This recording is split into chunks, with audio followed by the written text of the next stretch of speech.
Hello and welcome to Talking Aussie Books, a weekly podcast bringing readers and writers of Australian fiction together.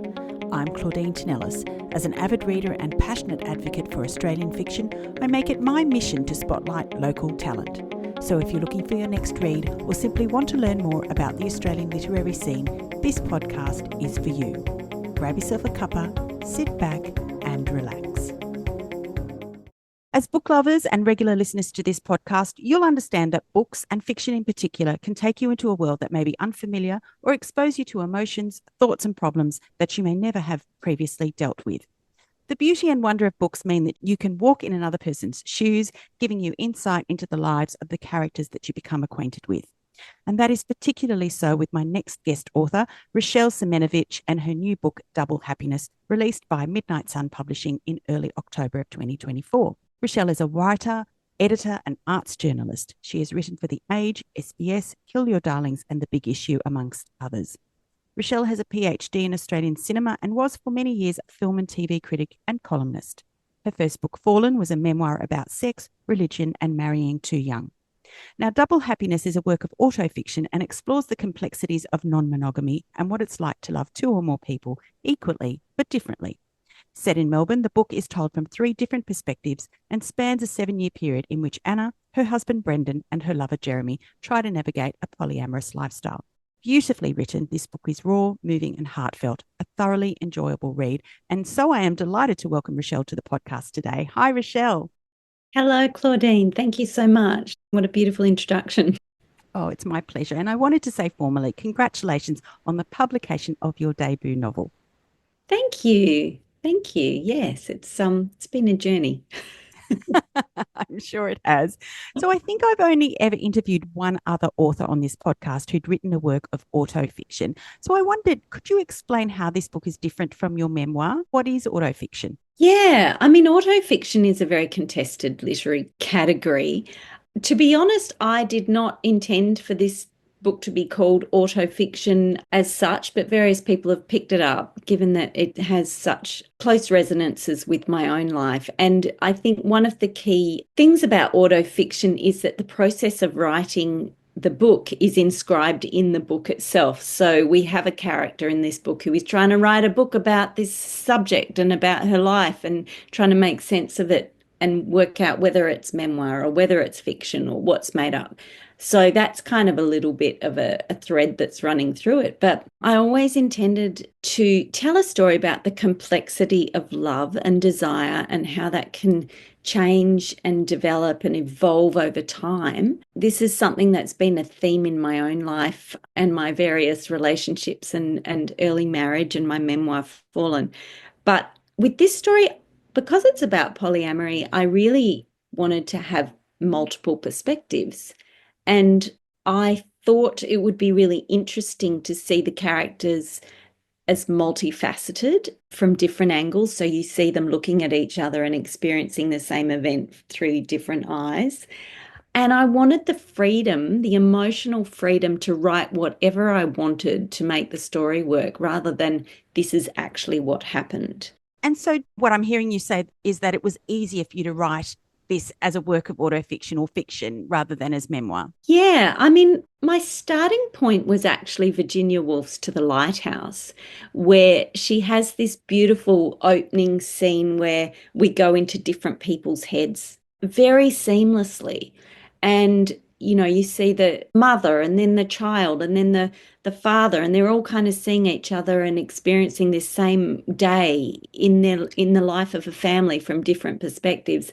And I thought that was so beautifully done. And I tried to do the book a little bit like that at one point with different points of view in the one scene. And I think, you know, I'm not Virginia Woolf. So in the end, I mainly stuck to doing one chapter per perspective. And I really favoured the woman's perspective. She's obviously the person who's trying to write the book. I wasn't sure how I was going to do this story. And I tried different ways of doing it. And I even tried writing a memoir at one point when it wasn't working. I thought maybe I'm just kidding myself that I'm trying to, you know, write a piece of fiction. Maybe it's better if it's just, you know, using the I voice. Yeah. And I tried to do that and it just didn't work. It was like, nah, This is not the story I want to tell. I'm not interested in just hearing about myself. I want to create. I need that creative freedom in order to feel kind of expansive enough to create whatever I want to create. And even my memoir was written as a novel because I saw the kind of kernel of the story there that I wanted to trace, even though it was first person. And in the end, the publishers decided to publish it as a memoir. But I felt that it couldn't really take flight until I'd given myself the license for it to be fiction if I needed to. Yeah, fantastic. I love that. Okay, so what inspired you to start writing this story? I mean, you had written your memoir. What was it that made you think that you wanted to start writing about this again? As a writer, things appear to you as little stories or they have the shape of a narrative. I felt obsessed with this idea of an unconventional love story. And my family had gone through this radical transformation where, I'd gone from a sort of seemingly traditional monogamous long-term relationship, and I'd had this affair that I confessed to my partner. And I'd always thought, and I've always been interested in the idea of non-monogamy, and I wanted to talk about honesty. So when I confessed and my partner decided to make the really difficult, he was devastated, but our relationship was strong enough for us to evolve into a new kind of dynamic where I was able to incorporate my lover into the family. And then my partner also got another partner down the track. I thought, I've never really seen that in fiction before. I've seen memoirs. I mean, people write about this stuff. It's becoming more part of the zeitgeist. But I hadn't seen a novel where we really looked at that and how it might work on a day-to-day level. I find that so fascinating. And so, talking about double happiness, Anna is the female character in this book, and she's the central figure in the love triangle, for want of a better phrase, between Brendan and Jeremy. And she's the instigator for wanting to pursue polyamory. So, could you tell me about Anna and how you came to be writing about her specifically? Yeah, I mean, Anna's a version of me, I suppose, or originally inspired by me. She's a woman with large appetites. She's a people pleaser. I like to think that she's a little bit more beautiful than me and a little bit less wise because, of course, I'm always several steps ahead of her. She's Italian. Unlike me, I'm not Italian. She's grown up in a very religious Catholic household. She's gotten married. She's a film critic and she works in the arts. So her financial reality is that she's very dependent on her husband and also very emotionally dependent on him too. They have a really rich intellectual life and she loves and adores him, but it's not enough. So I wanted to follow a story about a woman who gets to have what she wants, her cake, and eat it too, but also experiences the very real consequences of that. But unlike most adulterous women in literature, like Anna Karenina or Madame Bovary or countless other heroines we could think of, there's not a tragic end for her. She doesn't have to throw herself under a train. She doesn't have to, die or be penniless. I didn't want her to be punished as much as for her to become wiser and understand the realities of what she's actually asking everyone around her to do. Speaking about Brendan, he's, Anna's husband in this book, and she shares a child and a home with him. And while he gets on her nerves a great deal, it's clear that she loves him deeply. And yet she has regularly sought connection and sexual liaisons with other people during their marriage. And then along comes Jeremy. And it's clear that she loves him just as deeply. And as a reader, it's clear to us that Anna is so torn between these men and she can't see herself living without either of them. So what I wanted to ask you was, what was that like to write about? And did that help you process your own feelings about being poly? Yeah, the connection that two people have with each other is a world unto itself. And I think, in literature and narrative, we often have this. I mean, that story of the love triangle is a classic. But what if you don't have to choose? What if you can have both of those worlds? And what if you can bring all the worlds together without deception, without living a lie, without someone having to die or I wanted to show that you can love people just as deeply, but very differently. And I think that's really interesting too, the way love changes over time. I mean, we hear so often about sexless marriages, and it's like, do people really stop having a deep connection just because they're not having sex anymore? Not necessarily. What about if they're an 80-year-old couple and they don't want it anymore? Are they not married anymore? Whereas I think, I wanted to challenge a lot of these ideas about what a couple is and what a marriage is and what commitment can be, and that it's not just all about sex. For me, when I was reading that, I was thinking about the practicalities of marriage. And obviously, Brendan and Anna had a very special marriage. They had a lot of beautiful memories. Their life was full in so many ways. They shared a son. They had this beautiful home that they'd had for a very long time, none of which they wanted to sacrifice, really, for the sake of Anna having another relationship. And I thought that was so mature, I guess, in so many ways. I loved that about them. Oh, thank you. Yeah, I think we have this kind of idea in our culture now that if you have an affair or have a lustful connection with someone new, you have to sort of crash and burn the old relationship, just like, napalm. Okay, start again. Everyone has to start again. And I think that often means sacrificing some really beautiful things about the longevity of a connection, including the financial and practical realities of having your family all living under one roof. So, yeah, I wanted to show that there could be another way if the right people were involved and if the situation was of a certain quality of communication and honesty and everything, that it could actually work in a different way. Talking about a different way, I guess for me, I started to think about nature versus nurture and the idea that possibly we are conditioned by mainstream society or religion or the patriarchy, perhaps, to believe that monogamy, especially for women, is the only way. So I wondered if you could talk to me about that. And is being polyamorous something that you can adapt to, or is it more a part of someone's nature? Interesting question. I think it's very convenient for patriarchal society to think that women are naturally more monogamous than men, but evolutionary biology is increasingly suggesting that women stray just as much or nearly as much as men. At the time of my own transition in life, I was reading that book, Sex at Dawn, which is kind of an alternative history of monogamy and non-monogamy. We are animals. We are animals, and so there is nature plus nurture. And our society is kind of, because we are the bearers of children and we need a certain amount of stability from our mate to have a young family for a few years, we kind of have built that in. We hear about men having second families all the time, having another family on the other side of the country, and people don't find out about it until the will's read out at the funeral and all of that stuff. But do we hear about women? It's harder for women. I hear a lot of stories about women being more adventurous and wanting more kind of variety and sexual passion than men, particularly in that period in their 30s and 40s, where, let's bring it back to the biological clock, they're wanting to kind of have one last hurrah, I suppose, in terms of procreation. And then after menopause, maybe things change. I mean, I'm a 52-year-old woman and I'm watching my own libido crash and burn and thinking, okay, so what does that mean now? But I think we need more stories about desirous women and how that works. The other thing, Rochelle, that I was struck by in this book is the logistics of being polyamorous. The vigilance, the communication, the organisation, and the effort of coordinating everyone's lives, ensuring everyone is feeling happy, included, considered.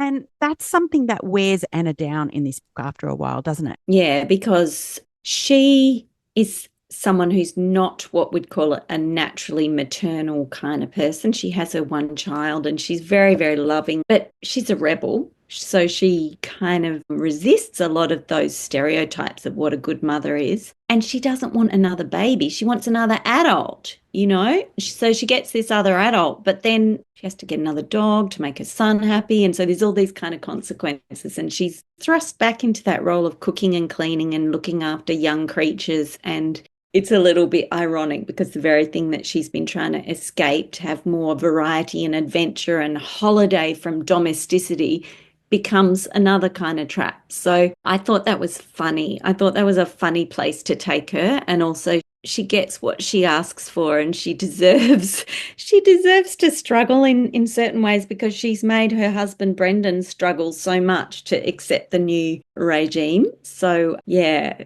it's funny because I was talking to someone on Saturday night who's a polyamorous woman who has a number of relationships and teenage children and everything, and she'd just finished the book. She said, "Oh, it brought tears to my eyes, but not the sections that you might think. It was about all the work."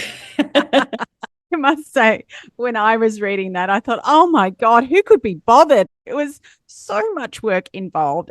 It was just like you said, the very thing that gave her power, her decision to be clear about what she wants and how she was going to achieve that, actually becomes the thing that lets her down, at least on a professional front, because she starts to feel as if, she's spending all of this time invested in her relationships. But the thing that she wants to do, which is to write another book, actually doesn't end up happening for quite some time, doesn't it? Yeah, I mean, that was another sort of theme that I wanted to explore was the artist's journey to create and the way that as women, there's that famous saying about the pram in the hallway being the enemy of art.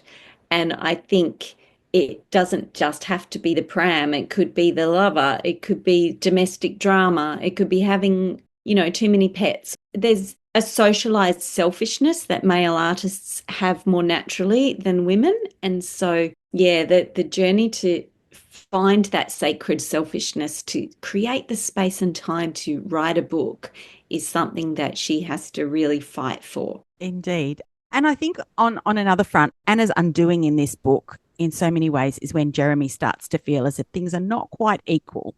And he decides that he'd quite like to try being with someone else. So things start to get even trickier for her. Can you talk about that a little bit? I think one of the things about jealousy in polyamory is that it can strike at the oddest times, and you can find it easy to share one partner and not easy to share another partner. And it's not because you love one more or less or whatever, but it can be just because of the different attachment styles that you might have or the different situations. So in this case, Anna finds it quite easy when Brendan, her husband, gets somebody new and brings Elkie into the family. She's like, "Oh, Elkie's my sister. This is great. Now we're all equal. It's a square instead of a triangle. It's a much more stable thing. Brendan and Elkie can go off on holidays together, and Anna and Jeremy can go off and have their time together." But then when Jeremy wants more, Anna is completely undone with insecurity and jealousy. Real lesson in humility to her because she was kind of, they say pride goes before a fall. She was feeling like she had everything sorted. And then, of course, nothing stays the same forever. And Anna and Jeremy have to decide what the shape of their particular relationship is going to be around their non-monogamy. It was so interesting to hear you talk about that because that was part of the story that I found so, I think, difficult to comprehend, that for Anna, there were limits to her ability to share Jeremy, which was odd considering her relationship with Brendan and then his subsequent relationship with Elkie and how all that evolved. And another thing that I found very interesting was this word compersion, Yeah. which I'd never heard of before. And I had to, you obviously gave context in the book, but I looked it up. It's a word that's used specifically in reference to consensually non-monogamous relationships. And that was something that Anna was not able to find in herself. Yeah, so compersion is joy in your partner's joy with another person.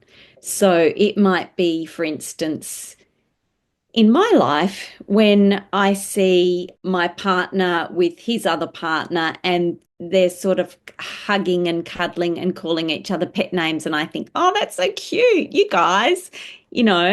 Compersion is kind of the ideal in polyamory, in ethical non-monogamy. It's actually a very beautiful thing, but it can't be forced, and it's an ideal, and Anna is not very good at it. She tries, but she finds that her own body and her own nervous system response is quite sort of almost dangerous to her health, which is something we hear about mental health and non-monogamy, is that it can trigger some really heavy emotional baggage around abandonment. Jealousy is often something you can work through, but if you're going into a complete shutdown whenever your partner's with someone else, you probably need to work out whether this is something you can really do, because I think that's one of the difficult things in non-monogamy, and I try to show that in the book, is that you don't know how much you need to just push through and you might come to the other side, or how much you need to say, you know what, I can't handle this. Equality, what is it worth if everybody's having so much drama and unable to function, and, you know, that kind of thing. So I wanted to show in the book that every relationship has to find its own form and its own ways of being equal and fair. Talking about compersion, another fascinating aspect of this book for me, Rochelle, was the language around polyamory. We talked a little earlier about the logistics of ensuring everyone is happy and feeling safe. But there was a lot of new language around naming feelings and situations that I was intrigued by. So compersion was one of them. And then, you know, for example, Brendan and Anna go to see a counsellor who specialises in polyamory. And this is where I think we first hear about ethical non-monogamy, which I've heard about before. But I wondered, how is that different to polyamory? Is it the same thing or is it different? So ethical non-monogamy, or consensual non-monogamy, is where everyone involved understands the kind of the basic shape of it. There's not deception. It can range from, it's a spectrum, from like a don't ask, don't tell policy that a couple might have, where you have a hall pass where you might say, your husband might say, look, if you're ever in a room with Brad Pitt and he comes on to you, you can go there just that once. That's a form of consensual non-monogamy. And then we have something more like swinging. And then we have something like polyamory, which is like where love and emotions, commitment can come into it. So it's all around having more than one, I suppose, but polyamory is kind of the most. And then there's polyamory itself can have many different forms. So you could have kitchen table polyamory, where everyone involved could theoretically sit around a kitchen table, have dinner together comfortably, and socialize together. But not all poly people are like that. Some people have parallel poly, where they might have another partner, but the partners never meet. So it's all about people being able to choose the form that fits what they want and what everybody involved wants. But the whole thing about it being ethical or consensual is that there's not lying involved. That's the sort of basic kind of principle. And so another term that I'd never heard of before was a polycule. Can you tell me what that is? Yeah, a polycule is just basically a family with the members who might be romantically or otherwise involved. So, for instance, the polycule in Double Happiness involves Anna and her husband Brendan, and Brendan's partner Elkie, the new lover Jeremy, the kid, the dog, the other kids, you know, and they all can have Christmas together as a polycule. So they might have a, you know, shared Google Calendar where everyone's like, who's sleeping where tonight, and where are we all going to have so-and-so's birthday, and that kind of thing. And I myself have a very successful long-term polycule, and I just love it because it's like an automatic party whenever we all get together. And it's just very much like chosen family, I suppose. Chosen family is a wonderful way of describing that. And the other term that I encountered was metamor. Tell me about that. So your metamor is your partner's other partner. It can be a very beautiful relationship. For instance, my metamor and I like to do each other's makeup, and we might talk about what we're going to get my partner David for his birthday, and, you know, how we can surprise him, that kind of thing.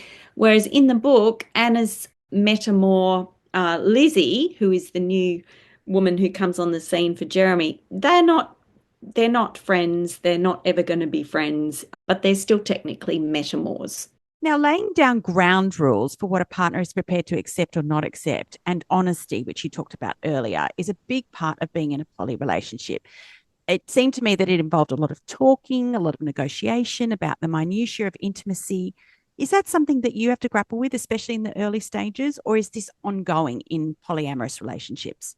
I think it's particularly relevant at the start when you're all kind of working out the shape of things and what everybody needs and wants. Not everybody wants to know every detail about what their partner's doing with someone else. It's a different way of being, though, because it's all about being in our culture, in our society. The way we've been brought up is to avoid difficult conversations.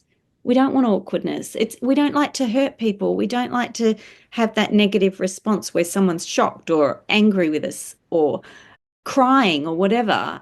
In non-monogamy, there's very much an emphasis on owning your own feelings and delivering information and letting the other person have their response, being brave enough to have that difficult conversation about what you want. Okay, I would like to have sex with somebody else. I know this may not be thrilling to you, but it's actually what I want. Whereas, in non-ethical non-monogamy, someone just goes and avoids hurting their partner by doing it behind their back.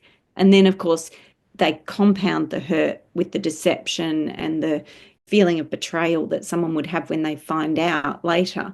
So, yeah, it's a different way of being. And I think that whether you're monogamous or not, you can learn a lot from that whole idea of being brave enough to ask for what you want and having the difficult conversation and accepting that someone's first response to the information is not necessarily their last response.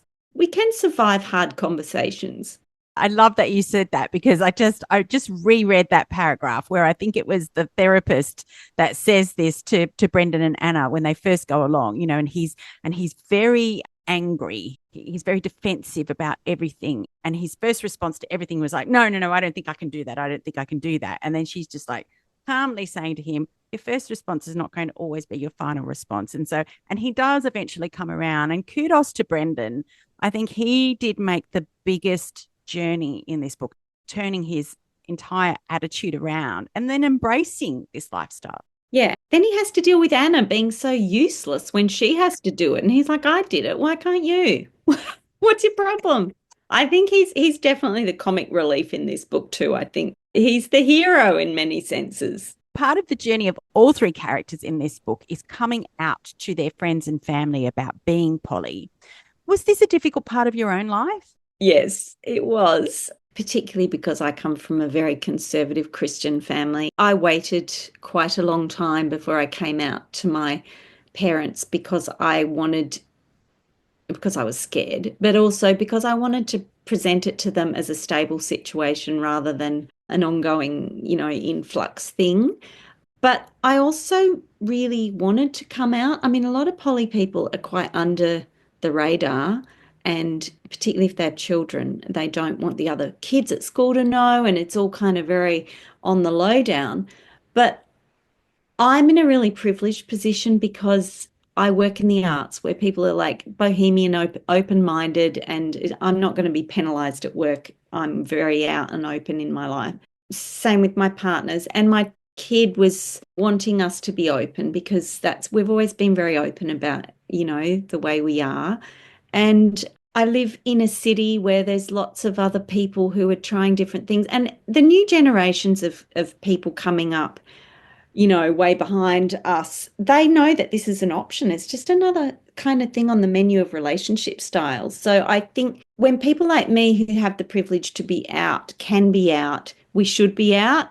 But that doesn't mean I want to tell every single taxi driver or service person that I might encounter that this is a situation because it can be not everyone finds it very easy or acceptable. It still is quite challenging for a lot of people in society, and a lot of people still have that idea this stuff never works. People tried it in the 70s with free love, it doesn't work. Why even be married if you're going to be sleeping with someone else? What does that mean? So, yeah, coming out is something that I think can be really difficult, but also really important to do if you can. Now, one of the things that Anna has to contemplate, and you touched on this a little bit, is the idea that just because you come out as being poly doesn't necessarily mean that you're available. Is this something that you've had to deal with or that you know that other poly women have had to deal with? I hear about that.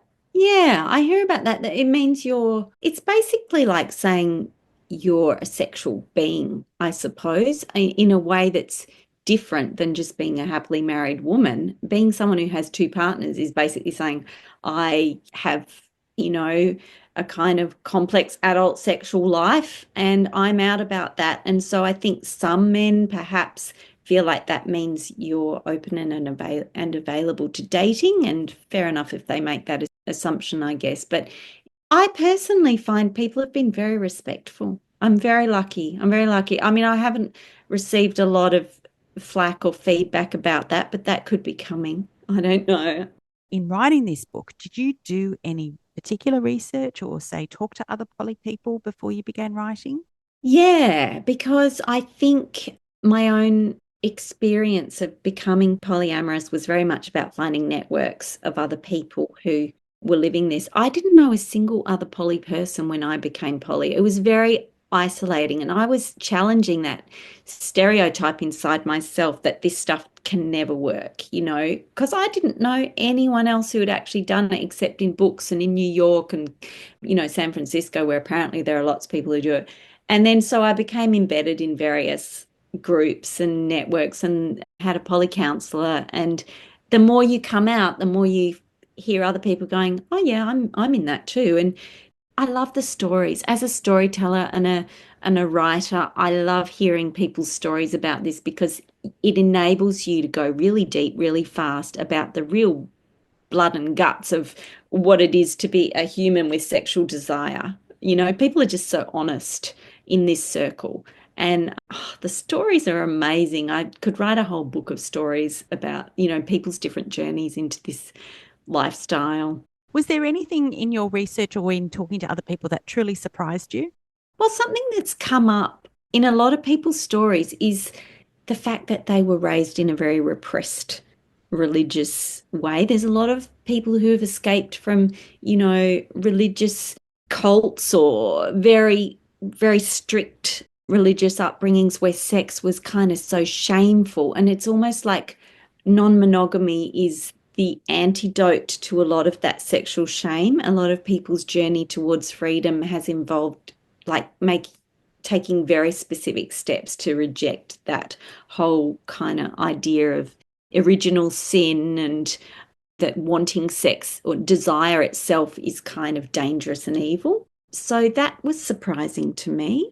Yeah, also I guess it makes sense, but it might be surprising to some people that women in polyamory can have a much easier time than men because the ratio of men wanting this to women wanting this it's not always equal.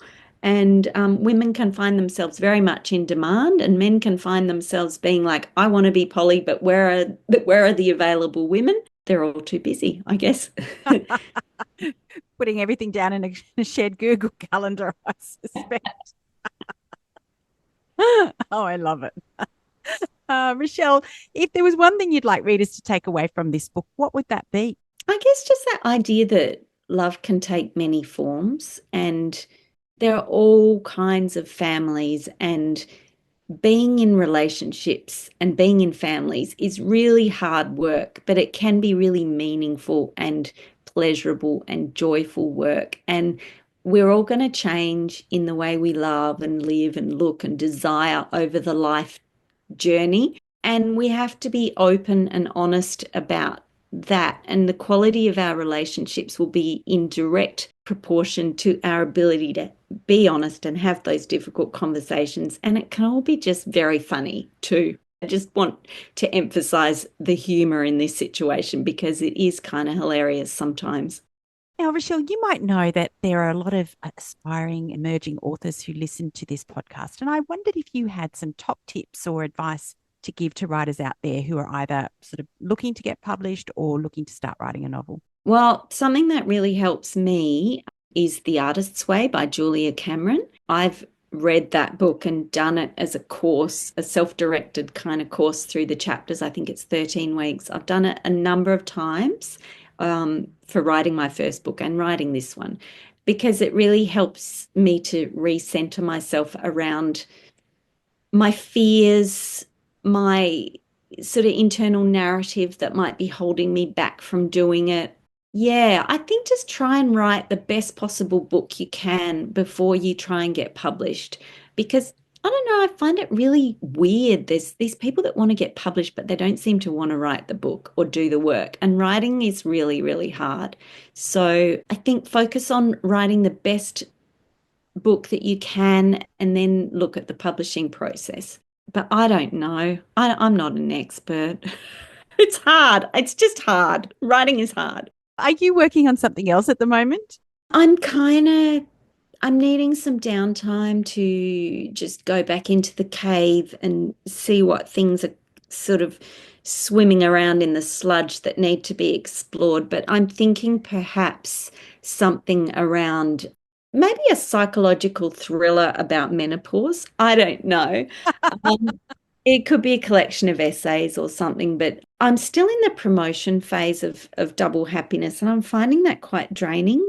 I think being an author and being a writer and then trying to deal with that other side of things, they're two different skill sets. And yeah, it's funny to try and think about writing something else just now, but I am craving the quietness where that might emerge.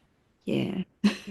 Rochelle, what a delight it's been to talk to you about double happiness in the world of polyamory. I wish you every success with this book and the others that will surely follow. Thank you for joining me on Talking Aussie Books today. Thank you so much, Claudine. That's a wrap, folks. If you enjoyed this podcast episode, please drop me a line via my webpage at claudinetinellis.com, via Instagram, Facebook, or Twitter. Alternatively, consider leaving a review on Apple Podcasts, Spotify, or Google Podcasts. Until next time, happy reading.